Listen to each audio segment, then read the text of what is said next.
guys, and welcome back to the channel. As you can see, today we are going to work on some ornaments. This is just going to be a pretty quick little video on how I'm putting them together for my craft shows because they're really simple and anybody can do them. So I will go through what you need first. Obviously, mason jar lids. I try to thrift mine when I can, but you can also buy them brand new, no problem with that. They come in silver, gold, whatever you want pretty much. I think they also come in like painted, blacks and reds and greens like that if you want to search for them on Amazon. So these are just some little designs I've been doing. These are mistletoes, something that I feel like is going to sell very well here on base in Japan. And then I've got a couple of other little Goblincore type things, just some little axolotls, some moths, this little mushroom guy. This is like a complete one, you can see with the string and everything. They just look nice and neat, and they're lightweight, which is my favorite part because, we don't ever want the tree sagging if you can help it, of course. So these are done with watercolor, all of like the animal ones you see here, or bug ones you see here, and then this guy is done digitally, and I will have him available in October on my Etsy shop for download, and it'll be a whole sheet of them so you can print out a bunch and give them to your friends or put them all over your tree. So other than the mason jar lid, you're going to want some kind of thread. I really like this stuff. I really wish it didn't fray at the ends, I guess, because it makes threading it just a little bit more difficult, but I like the strength of it, especially when you make the hole and it's up against the metal like this. If there's a whole lot of movement, it's not going to cut right through it or anything. Of course, you can use whatever string that you would like. This just happens to be some DMC sparkly, I don't really even know what. I just found it in the set like this. And a bottom. They have like, bronze colors, blacks that are sparkly, all of that. And this is just what I had on hand, and I like that they go with the silver on the mason jar lids. So other than the lids and the string, obviously whatever kind of artwork you want in it, I can put the dimensions below of what this and the full size is so that you know what size to make these when you're doing them yourselves. These will come pre-lined for you to cut perfectly. And then you need obviously some scissors. I decided to do a clear acrylic plastic over the top of it to protect the art mostly. When you print these, they'll be on photo paper. That's what I suggest anyway, and that's kind of a protectant already. But this is just to take it one step further. Maybe it'll last, a couple more Christmases than if you didn't. And then this way also the twinkle lights catch it extra and it can be sparkly.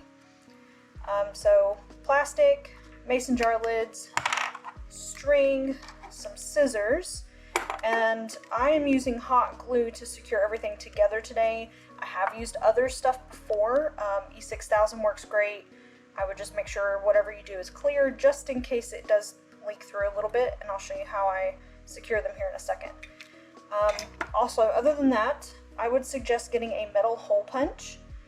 You could probably glue your strings to the top. You could probably find another way of doing it than this, but for like $8, it's a little teeny tiny hole, and it's really, unintrusive. It doesn't really take a lot of string or anything like that. You don't have to make a real big knot because I actually end up looping it anyway. But I think they're really great. You can put photos, artwork, cut out magazine things. They don't even have to be for a Christmas tree. Make them for Halloween, whatever you want to do. But I'll show you what my process is. So you take apart the mason jar lid. They all come like this. You don't necessarily need the center part, so if you just find a bag of these, you could always find a different kind of backing. But I like to flip them over and just give them a nice clean look. You could use cardboard or whatever. You don't even really need to put anything in there, I guess. But anyway, make sure you've got the ring at least. And then I have the plastic that you have to kind of like peel the cover off. And here off screen, I'm going to put a little hot glue in about 3 places, just a little tiny bit to hold it in place. The other option is to just, you know, put this down flat, add your artwork, kind of line it up where you would like, and then do the 3 glue holes and add this at the very end. And that's actually how I'm going to start doing them, so I don't have any glue bleed around the corners, because sometimes it does it and sometimes it doesn't, and this is just an easier way to make sure that that's not going to happen. So give me 1 second, I'm going to glue this.